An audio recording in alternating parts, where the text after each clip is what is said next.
I read the Piers Anthony book, Rock in a Hard Place, which is the 19th book in the Xanth series.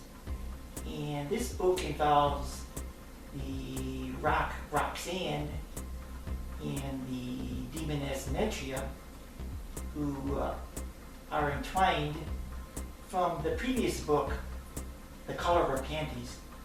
So it's sort of a successor. This book has the demoness Metria acting as the server for the demon Simberg, who is tasked with serving many inhabitants of the Xanth world with summonses and calling them to a trial of the Roxanne, who has committed some transgression that involves a trial at the end of the book. The book cover has an interesting illustration. It's not quite true to the book. The character at the center at the bottom apparently is the good magician Humphrey. The woman in the red dress is the demoness Metria, and the crystal egg is in the nest. This scene is outdoors, but it does not take place in the book. Neither does the good magician Humphrey visit in this fashion here. So the illustrator has taken some liberties with the book. Of course, it's intended to boost up the sales of the book by having an interesting cover.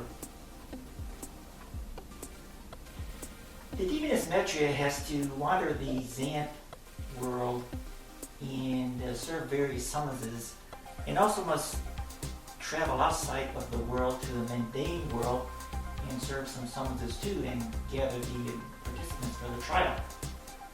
Well, through trials and tribulations, all of the summonses are served, and all of the prosecutors, events are gathered at the trial, and it takes place at the nameless castle where this actual Roxanne and crystal egg are residing until the egg gets hatched. Well, the demon Simberg has called a trial for Roxanne, who must answer for some transgression, which is calling the word darn in the presence of a minor, a juvenile. It all has to do with this adult conspiracy that Piers Anthony weaves through his Xanth books.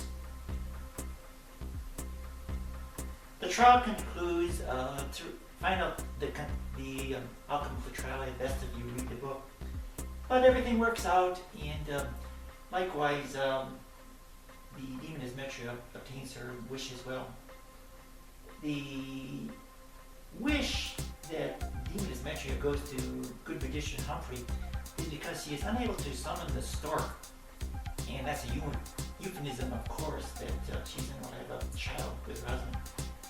Her husband, I believe, is a mundane, that is not a magical person, but that happens in the Xanth stories from time to time.